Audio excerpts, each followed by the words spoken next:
putting the brakes on California's ambitious plan to eliminate gas-powered vehicles in the next decade. The Senate voted today to overturn California's plan. The House already voted to do so. This latest decision could unravel years of clean air policy, not just for California, but for more than a dozen other states that follow its lead. A few weeks ago, the U.S. Senate and House voted to repeal California's 2035 ban on gas vehicles, repealing the EV mandate and the special EPA waiver the Biden administration granted in 2024.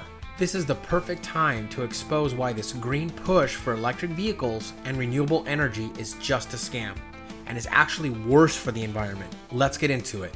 California accounts for 10 to 15% of new and used vehicle sales in the United States. Car manufacturers such as GM have criticized California's strict emission standards, particularly the 2035 gas-powered vehicle ban, claiming it sets unrealistic expectations and threatens their business and other car manufacturers, as failing to sell in California could be catastrophic. GM's $12 billion EV investment has strained production, increasing gas-powered vehicles' prices due to limited capacity and logistical challenges. This issue extends nationally, as California's policies, adopted by 17 states, which makes up 40% of the US market, could force manufacturers to prioritize EVs over gas or hybrid vehicles, not due to consumer demand, but regulatory pressures, potentially phasing out gas-powered options and risking industry stability. Now that we got the low-hanging fruit out of the way, let's get into the real meat and potatoes. The EV mandate,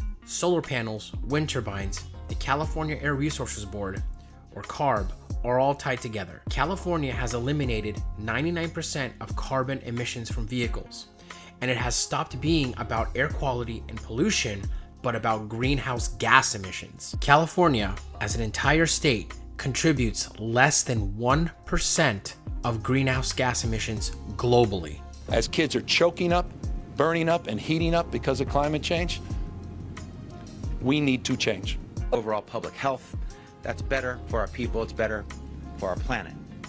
This attack on these waivers will put more Californians' lives at risk. What Governor Newsom and Attorney General Bonta just said is a bunch of emotional fear-mongering and full of hypocrisy, and I'll tell you why. Building EVs, solar panels, and wind turbines requires massive amounts of energy and materials. For example, EV batteries need lithium, cobalt, and nickel, often mined using diesel-powered equipment in places like Indonesia or the Congo. And then refining these materials usually happens in coal-powered plants in China. The plastics in EVs, about 260 pounds per car, come from oil derivatives. And while California is cracking down on its own oil industry due to the low carbon fuel standard and refineries closing, this directly increases the demand for foreign oil. In 2023, California imported approximately 60% of its crude oil from foreign sources, totaling over 875,000 barrels per day. The primary countries supplying California this oil are Iraq, Saudi Arabia, and Brazil. It gets worse. Over 95% of the world's polysilicon for solar panels comes from China. Only 30% of wind turbine blades are made in the US, with China, Mexico, and others supplying the rest. China controls 80% of global battery production and most of the critical minerals like graphite. Mining and processing these minerals often involves coal, toxic chemicals, and even child labor. It's incredibly hypocritical that Governor Newsom,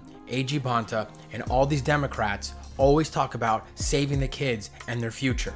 What kids are we talking about? Is it the kids in Africa, Indonesia, China? Countries in Africa, like Congo, use child labor to mine for cobalt. And we all know about the child labor taking place in these Chinese factories. They're no better than these companies like Nike and Apple, who scream about human rights and environmental justice while at the same time manufacturing and shipping their products from China using child labor in these sweatshops and factories. And not to get too far into the weeds here, but I even question if California even cares about the children in their own state. Failed school systems, filled with gender ideology, race ideology, crime and homeless-filled neighborhoods everywhere, and much more. These are all topics to be tackled later. But the point is, these people have failed our children in every way, and it's sickening that they use them as an emotional tool to push their green agenda. Let's cool things down a bit and pivot. Let's talk about the out-of-state energy imports. Currently, 48% of California's electricity comes from natural gas,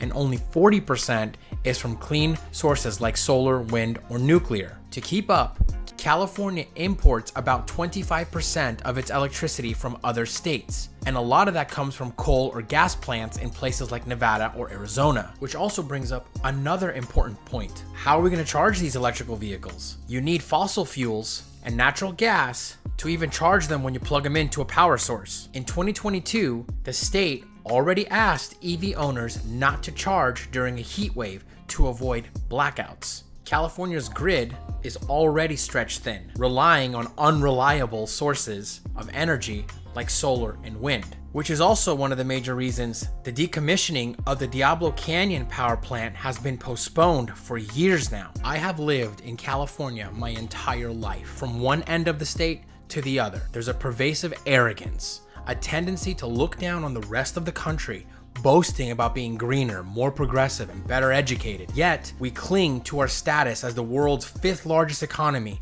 while grappling with chronic budget deficits, being broke, and quietly relying on the very states we often dismiss and criticize. There's just one word: sheer hubris. I'll let Alex Epstein, a philosopher from Duke University and the author of The Moral Case for Fossil Fuels and Fossil Future, take us home. The overall myth is this idea that we need to impose dramatic restrictions on fossil fuels and give dramatic subsidies to unreliable solar and wind, as well as other uncompetitive forms of energy, in order to prevent a climate crisis / compete with China. That's sort of the overall thing. I don't know why we haven't learned from every other industry that's ever existed, but the way you get the best, cheapest, most reliable product is you leave people free to compete. You don't restrict the things that work and subsidize the things that don't, but we're magically pretending in energy that somehow works. I mean, imagine you outlawed iPhone and Android and just let random people with unreliable phones produce phones and you subsidize them.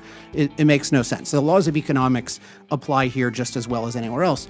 In terms of averting an alleged climate crisis, I've documented human beings are so resilient from climate that we are safer than ever from climate. Our resilience is rooted in fossil fuels. So if we restrict fossil fuels, we make ourselves less resilient. We will reverse what's been an incredible decline in climate-related disaster deaths. So one is there is no climate crisis that to avert. But then number two is by screwing up American energy, you do nothing to reduce global emissions because the emissions just get offshore to China and to more competitive economies, which brings me to China. And do we need to compete with them in renewables? And Ranking Member Frost mentioned a certain quote unquote study from Yale about this. And the issue is China is becoming the leader in fossil fuels. And one of their leading uses of fossil fuels is to produce overpriced, unreliable energy infrastructure that they sell to us and that we are incredibly dependent upon. So the whole thing is wrong, and what we need is very simple. We just need energy freedom. So we need the freedom for all forms of energy to compete. I think somebody mentioned we need technology-neutral standards for our grid. That's very important. We don't want to favor or disfavor any form of energy. But if we do that, given current economic realities, that's going to mean a lot of fossil fuels here and around the world. And overall, that's really good for people because a world with a lot of energy can handle any climate, but a world without much energy can't handle any climate or really anything else. Like, comment, share this video, and possibly subscribe. I'll see you on the next one.